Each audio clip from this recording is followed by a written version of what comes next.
Hi everyone, I'm Nancy Regan, and in this video we're going to talk about why failure effects are so important and what is so special about them. I'm in Cartagena, Colombia at the Popa Monastery. It is 470 years old, 450 feet high, and it's where the Augustinian monks live.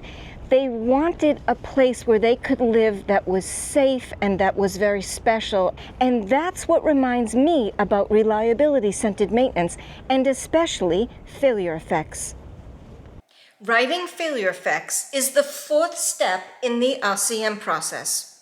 When we do reliability-centered maintenance, the first four steps, functions, functional failures, failure modes, and failure effects, make up the FMEA, or the failure modes and effects analysis. So when you do reliability-centered maintenance, the requirement for an FMEA is largely satisfied. Now, back to failure effects. We write a failure effect for every failure mode that we identify on our FMEA. But here's a key thing about failure effects, and that is, we write failure effects as if we do nothing to predict, prevent, or manage the failure mode. See, that's what makes reliability-centered maintenance a zero-based process. So we identify all of the plausible failure modes that could cause the functional failures on our FMEA, and writing failure effects allows us to assess the consequences of each failure mode. From there, we use the rest of the RCM process to figure out how we're going to manage each failure mode, if we're going to do any kind of proactive maintenance, or if we're going to do some sort of a default strategy, like augment an operating procedure, or say, hey, we're going to let this one run to failure. We're going to do no scheduled maintenance. Now, how do we write failure effects? What's included in them? The first thing is a description of the failure process from the occurrence of the failure mode to the functional failure.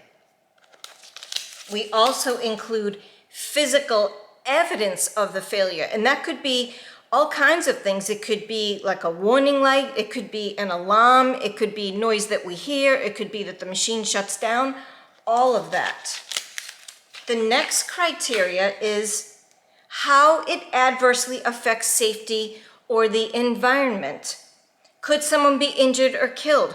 Could we breach an environmental standard, regulation, or law?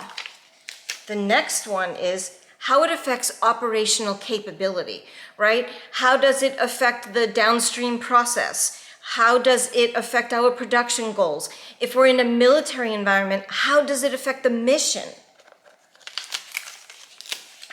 Specific operating restrictions as a result of the failure mode.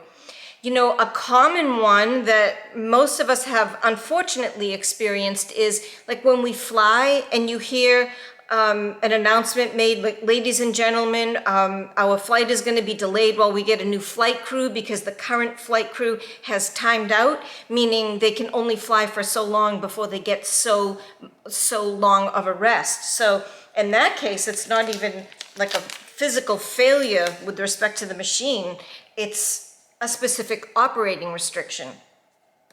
Secondary damage, like bearing seizures and shaft shears, you can have a lot of secondary damage as a result of certain failure modes, and what we have to do to repair it and how long it will take. Now, this isn't a specific repair process. It's just, for example, okay, bearing is replaced and secondary damage is repaired, downtime up to 2 days.